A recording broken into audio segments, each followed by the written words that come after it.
America के दो बड़े बैंक सिग्नेचर सिलिकॉन 2 दिन में डूबे, खतरे में 21 से ज्यादा भारतीय कंपनियां। आखिर क्या है इसकी वजह? 10 मार्च 2023 को अमेरिका का 16वां सबसे बड़ा सिलिकॉन वैली बैंक डूब गया। इसके ठीक 2 दिन बाद 12 मार्च को अमेरिका का सिग्नेचर बैंक के डूबने की खबर सामने आई। इसके बाद इन दोनों बैंकों की संपत्तियों को अमेरिकी रेगुलेटर ने अपने नियंत्रण में ले लिया। अकेले सिलिकॉन वैली बैंक के डूबने से दुनिया भर के निवेशकों को 38 लाख करोड़ रुपए से ज्यादा का नुकसान हुआ है। इससे 21 भारतीय कंपनियां भी बुरी तरह प्रभावित हुई हैं। अमेरिका के इन दो बड़े बैंकों के डूबने की क्या वजह है? इकोनॉमिस्ट अरुण कुमार ने कहा कि आमतौर पर किसी बैंक के डूबने की बड़ी वजह लोन डिफॉल्ट मामलों में उछाल होता है, लेकिन इन दोनों केस में ऐसा नहीं हुआ है। बैंकिंग क्षेत्र से जुड़े एक्सपर्ट का कहना है कि सिलिकॉन वैली और सिग्नेचर बैंक के डूबने की दो बड़ी वजह सामने आ रही है।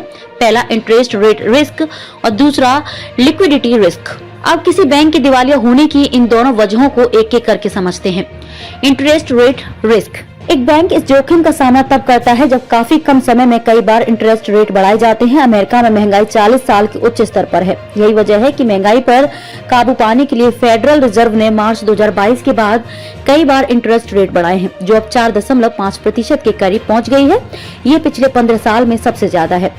इसका असर ये हुआ कि फेडरल बैंक के खजाने में आमदनी यानी यील्ड अचानक से 2% बढ़ गई। इस वजह से बैंक और बाकी दूसरे इन्वेस्टर कॉर्पोरेट बॉन्ड्स और सरकारी ट्रेजरी बिल्स को खरीदने के बजाय पैसा फेडरल बैंक में इन्वेस्ट करने लगे। फिर देखते देखते कॉर्पोरेट बॉन्ड्स और ट्रेजरी की कीमत घटने लगी।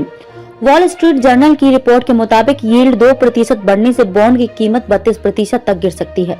सिलिकॉन वैली बैंक ने अपनी कुल संपत्ति का 55% हिस्सा अमेरिकी सरकार के बॉन्ड में निवेश किया था। ऐसे में कीमत कम होते ही सिलिकॉन वैली बैंक को भारी नुकसान हुआ। इस बैंक ने नकदी की कीमत को दूर करने के लिए मैच्योरिटी से पहले ही ट्रेजरी से पैसा निकालना शुरू कर दिया। इस वजह से बैंक दिवालिया होने के करीब पहुंच गया।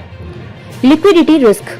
जब किसी बैंक को अपना नुकसान करके ग्राहकों को फायदा पहुंचाना होता है तो उसे लिक्विडिटी रिस्क कहते हैं।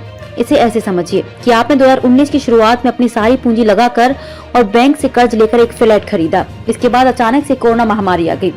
ऐसे में अब कर्ज और उसका इंटरेस्ट देने के लिए आपके पास पैसा नहीं है। एक तरफ बैंक की आमदनी घटती है तो वहीं दूसरी तरफ बैंक में जिन लोगों का पैसा जमा होता है वह निकालने लगते हैं। इससे पैसा कम पड़ने की वजह से बैंक दिवालिया हो जाते हैं।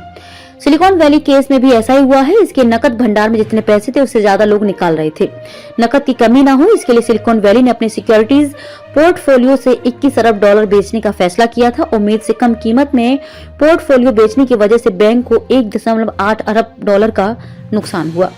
बैंक डूबने की खबर मिलते ही ग्राहक निकालने लगे थे पैसा। मार्च 2023 में जैसे सिलिकॉन वैली बैंक के डूबने की आशंका जाहिर होने लगी, ग्राहक अचानक से इस बैंक में जमा पैसा निकालने लगे। इसे 10 मार्च को पूरी तरह से silicon valley bank system fail हो गया। कुछ यही हाल क्रिप्टो करेंसी के जरिए फेमस होने वाले सिग्नेचर बैंक का भी हुआ। अमेरिका में फेडरल रिजर्व का एक नियम है कि बैंक में जमा 2 करोड़ रुपए तक की राशि पर ही इंश्योरेंस होता है। इससे ज्यादा पैसा आपका बैंक में जमा है और बैंक डूब गया तो आपको पैसा नहीं मिलेगा। इन दोनों बैंकों में ज्यादातर लोगों और कंपनियों की 2 करोड़ रुपए से ज्यादा रकम जमा थी। इसलिए जैसे ही लोग रकम निकालने लगे बैंक पूरी तरह से खाली होने लगा।